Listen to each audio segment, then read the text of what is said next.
I don't know what the actual numbers would be, but I'm sure there's a proclivity for city-dwelling folk to... Yeah. They don't have that real living connection with nature or with the planet or with the ecosystem, be it with the plants and the animals and everything, how it works together. And so they don't have this respect for the animals. Yeah. They go there to get that cheap thrill off of it. Yeah, man. And it sucks, because I remember Nick and I were walking through the...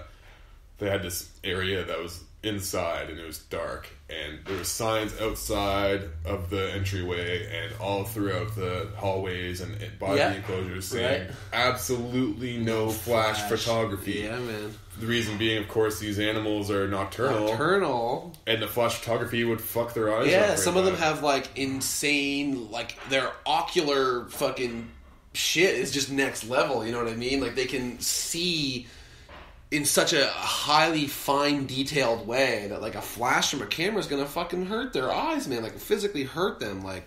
Yeah.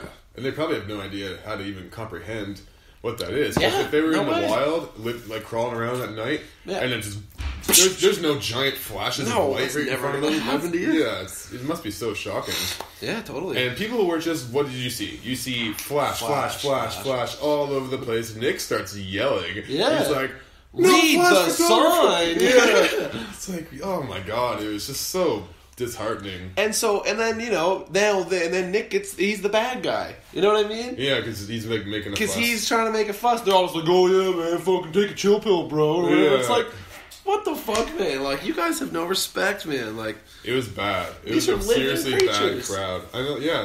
Just that respect for nature was totally absent. Like, and I was so excited because, like I said, the last zoo I went to, I fucking had a blast, and I learned so much, and I just found this like deep appreciation for nature and these animals.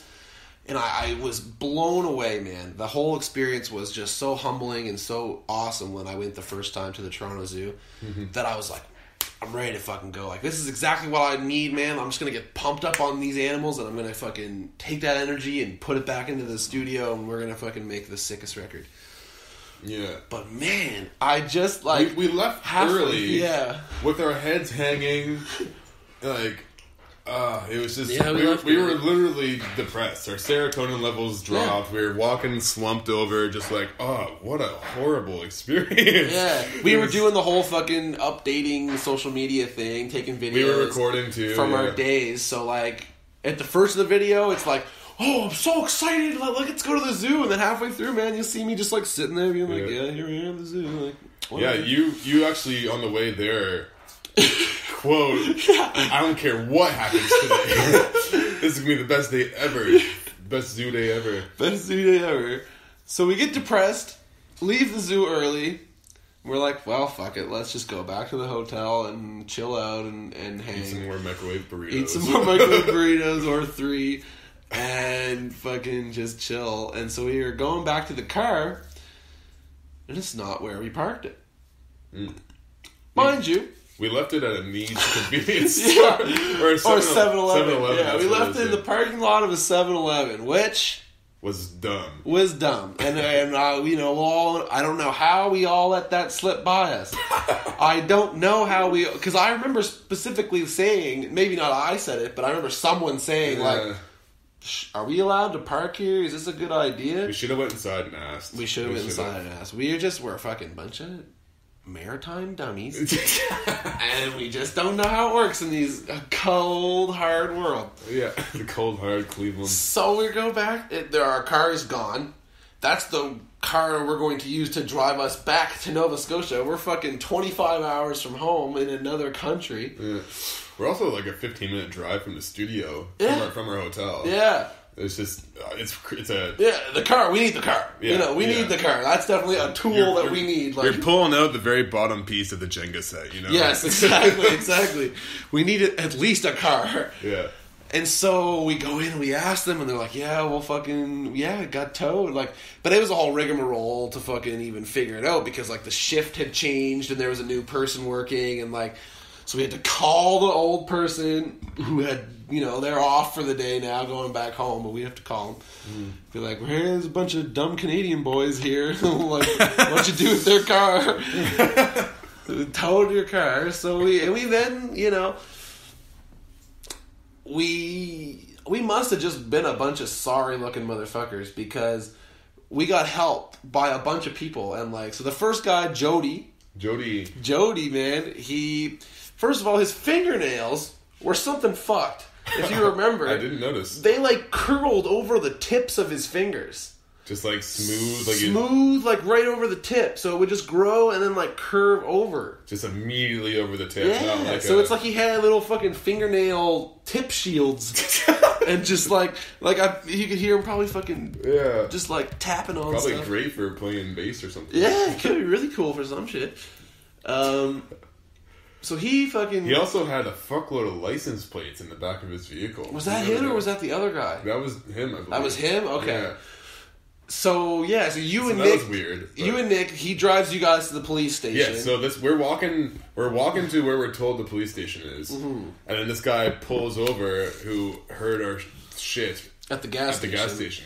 Offers us the ride. No, my mistake. This was Jody in the pickup truck, right? Yeah. Okay, so he offers us a ride to the cop shop. Yeah. Nick and I get in, you guys... We walk. We go through there. the ghetto, full on crackheads. I'm literally watching someone inject something into their arm, and I'm like, oh, okay, let's keep going. We're like literally in a fucking Waka Flocka music video. I'm just like, this is the real shit. Yeah, this is what I'm saying. Like, people fucking talk about Dartmouth being the hood or some shit like that. Like, there is no hood here. There is no hood like There's no hood. There's no hood, man. The Maritimes, East Coast Canada, there's no fucking hood. Mm-hmm. Not like Cleveland, Ohio, or Detroit. Like, yeah, that's what I'm saying. And like, yeah, I'm sure that fucking like even Cleveland, Ohio is probably on the fucking more chill scale in terms of the potential of intense hoods, ghetto spots. Yeah. But needless to say, we're fucking scared as fuck, just like walking, you know what I mean? We're so out of our element. And when we get to the cop stop, they fucking give us the lowdown, tell us where we are to go, and he's like, yep, just down the road, you guys should, it's like a half-hour walk, just like go down there. And we're like, okay. The cop tells us this.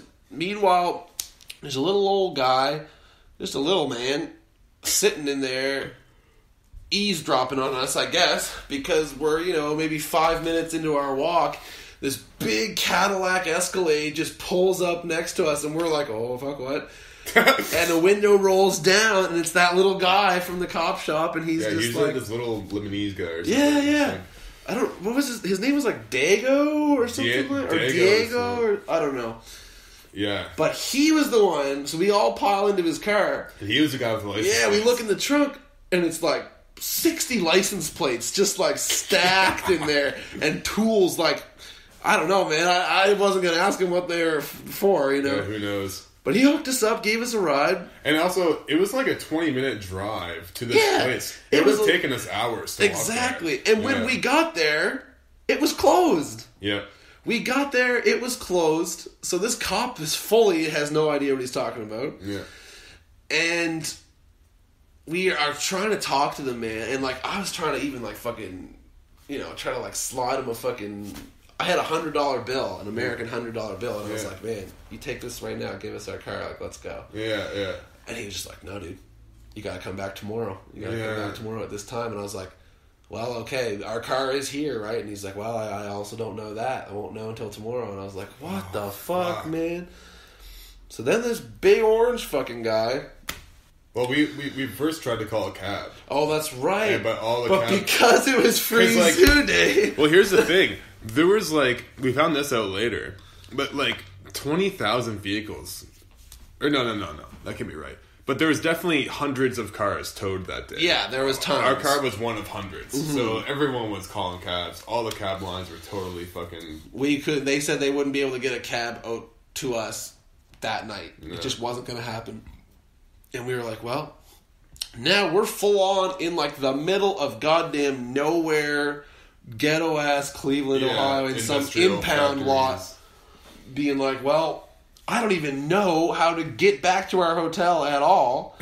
I just have no idea where we are. I don't know what we're going to do, and it really sucks. So, again, I probably based on our fucking looks on our faces, this guy says, hey, man, I'll give you a ride to your hotel or whatever. And he's a big old fucking... What was his name? Man, I totally can't remember that guy's name. I don't remember that guy's name. But he had a sick van. He had the sickest van ever. He had like 2 CRT TVs like built into it. Like fuck. It was like carpet all up the walls and on the ceiling. Yeah. It was just missing a disco ball or something. Like. Yeah. We piled in. We paid him like $60 or whatever. I think it was just like I can't remember. I don't know if it was that much, but we did pay that guy. But we had to pay him to join, which is fine. And he drove us, and we went back, and we were all chilling. And then just the fucking cherry on top of the whole event was Tesseract was playing a show in Cleveland with Cloud Kicker. And like, you've listened to his stuff, and like, I'm a huge fan of this guy, and he's just like, for people who don't know, he's like a solo kind of dude. Like, he writes all the music, he programs the drums, and he just like puts it out online for free. He doesn't tour, he doesn't play shows, he doesn't like. It's just like it's like a hobby for him, and he's gone on interview. Yeah, he just loves to make music. He doesn't like to, pursue it like that. Like, he's got a career that he likes to do, but I love his music so much, and so. Way back when, he originally announced that he would be doing this tour with Intronaut as his backing band, by the way, which is fucking great. They're a sick band. He announced a tour with Tesseract, Intronaut, and himself with Intronaut playing for, like, because he's a guitar player. Mm-hmm. So the rest of Intronaut, the bass and the other guitar, the drummer, were playing in the band. And sure enough, man, that night they were playing in Cleveland. And I just was like, fuck, man. We have no car. We have no fucking way of getting around. We don't have any money now because we have to pay all these fucking fees to, like, get our car out of the lot and all this shit. So now we're fully broke, and we still have 3 or 4 more days left in Ohio. Yeah, we're not even done doing We're not even done doing the record yet. Like, and we're just like, well, we're fucking all out of money. Like, it was just ridiculous. Like... It was a rough scene. And so it turns out that I actually did care about what happened that day. It's important not to tempt fate. Yeah. If that day taught me anything. But even after all that shit, and during the whole day, when all the shit was happening and we just felt like we were getting the most defeated, I was still never that bad.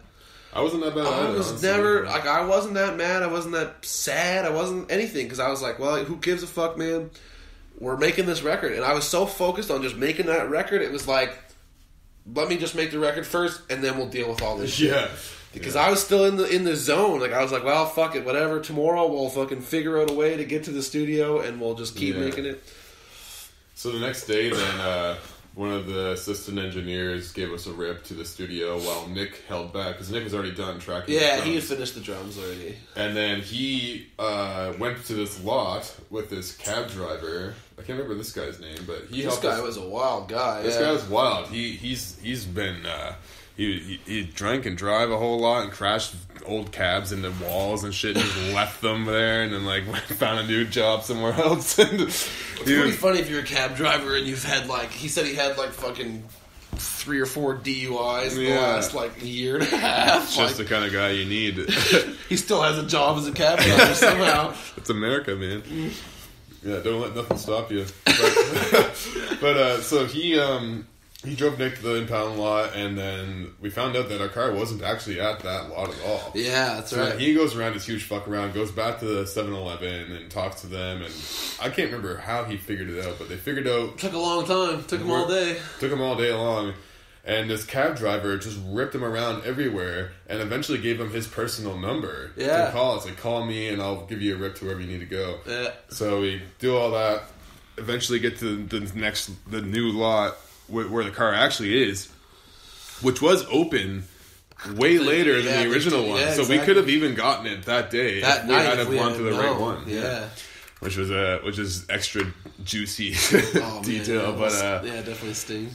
But so eventually we found the car, got to the right lot, and dished out all of our cash and grabbed it, and got the car back, and so then we had our car again with no money. With no money, but at least we had a way back home. Like, we got back home on like pennies, just scraping it by. Seriously, and like we literally drove all through the night.